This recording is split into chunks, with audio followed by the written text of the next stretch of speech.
사상가, 철학자, 이론가들이 따라가는 것은요, 결국 지기입니다. 지기를 통해서 온전해지려는 거예요. 완전해지려는 겁니다. 니체는 이걸 초인 철학이라고 불렀잖아요. 모든 것을 뛰어넘어 영과 회개를 통해 온전해진 사람, 그를 초인이라고 불렀던 거예요. 그런데 하나님의 말씀이 아니고는 온전해질 수 없거든요. 참 안타까운 일들이에요.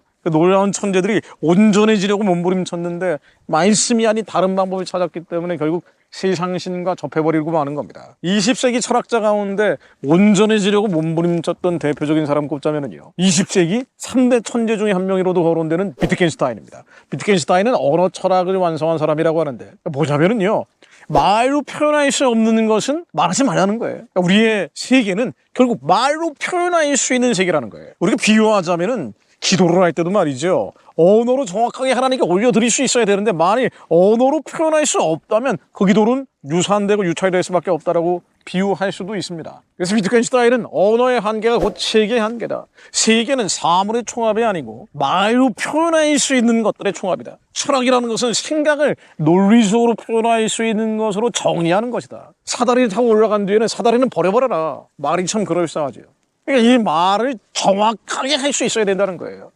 허공치는 듯한 그런 말은 하지 말라는 얘기입니다. 상당히 설득력 있는 얘기예요. 우리가 나라와 민족을 위해 기도하고 자녀들과 가정과 가문을 위해서 기도할 때도요, 정확한 언어로 표현할 수 있어야 돼요.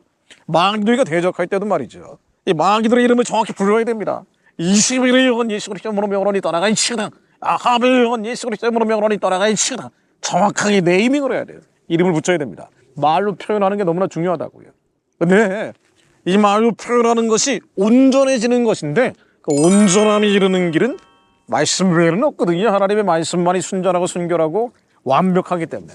그런데 비트겐슈타인이 온전함에 이르기 위해서 하나님의 말씀이 아니고 세상의 초등학문과 헛된 속임수를 쫓아갔던 겁니다. 그러다 보니 결국은요, 세상신과 접할 수밖에 없게 되고 온전해지려고 그렇게 몸부림쳤는데도 불구하고 이 사람이 양성의 성향으로 빠져버렸어요.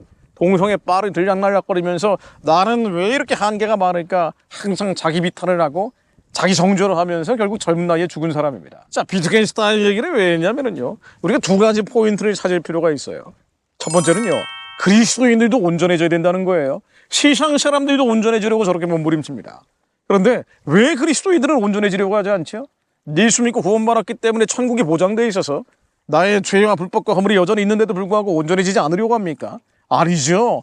옛사람 겉사람은 십자가에 완전히 못 박아서 예수님이 온전한 것처럼 너희도 온전해지라고 주님이 명령하셨어요. 그래서 그리스도인들이야말로 온전해지려고 해야 돼요. 마태복음 5장 48절요. 그러므로 하늘에 계신 너희 아버지의 온전하심과 같이 너희도 온전하라. 주님이 온전하시기 때문에 우리도 온전해지라고 명령합니다. 히브리서 5장 10절요. 그가 아들이시면서도 받으신 고난으로 순종함을 배워서 온전하게 되셨은즉 자기에게 순종하는 모든 자에게 영원한 구원이 되시고, 주님이 온전하게 되셨기 때문에 우리도 온전한 자를 따라가는 겁니다. 요한일서 2장 5절로 누구든지 그의 말씀을 지키는 자는 하나님의 사랑이 참으로 그 속에서 온전하게 되었나니 이로써 우리가 그의 안에 있는 줄 아노라. 여전히 우리의 더러운 성질, 추잡한 기질, 이 악한 완악하고 고집스러운 성격들 그대로 가지고 가면 안 됩니다. 죄를 가지고는 거룩한 성 예루살렘에 들어갈 수 없어요. 비트겐슈타인도 온전해지려고 그렇게 몸부림쳤어요. 세상의 초등학문 헛된 속임수 따라가는 사람들도 온전해지기 위해서 몸부림쳤던 사람들이에요. 근데 왜 그리스도인들은 온전해지려고 하지 않습니까? 에베소서 4장 13절요. 우리가 나 하나님의 아들을 믿는 것과 아는 일에 하나가 되어 온전한 사람을 이루어 그리스도의 장성한 분량이 충만한 데까지 이르니, 그리스도의 장성한 분량까지 자라나라는 얘기예요. 우리의 영이 계속 자라나야 됩니다. 온전한 분량까지 자라나야 돼요. 이는 우리가 이제부터 어린아이가 되지 아니하여 사람의 속임수와 간사한 유혹에 빠져 온갖 교훈의 풍조에 미여 요동하지 않게 하려 합니다. 오직 사랑 안에서 참된 것을 하여 범사에 그에게까지 자랄지라. 그런 머리니 곧 그리스도시라. 예수 그리스도의 장성한 분량만큼 자라나야 돼요. 온전해져야 됩니다. 우리 온전함은 그리스도의 사랑이에요. 우리 안에 사랑이 아닌 것들, 모든 죄와 불법과 허물들 예수 이름으로 다 깨지게 하옵소서. 예수 그리스도로 명하노니 무너질지어다. 그리고 두 번째 포인트는요, 이 비트겐슈타인이 우리에게 시사해주는 포인트를 얘기하고 있잖아요. 두 번째 포인트, 하나님의 말씀이 아니면요 온전해질 수 없어요. 말씀만이 순결합니다. 말씀만이 정결합니다. 말씀만이 심령 골수 관절이 찔려 쪼개요. 우리를 온전케 하실 일은 말씀이신 예수 그리스도 외에는 없어요. 우리 안에 있는 더러운 정욕, 탐심, 교만, 오만, 자기를 정죄하고 자기를 심판하는 마음들. 위트겐슈타인이 그렇게 자기 정죄, 자기 심판이 심했다는 거 아니에요. 자책을 했던 거예요. 인간의 힘으로는 온전해질 수 없는데 하나님의 말씀만이 영과 혼을 가릅니다. 혼에 있는 더럽고 추하고 악한 것들을 하나님의 말씀만이 깨버립니다.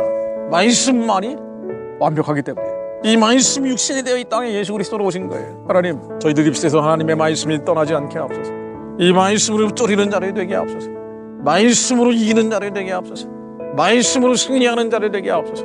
하나님, 말씀으로 그리스도의 장성한 분량으로 성장하는 자를 되게 하옵소서.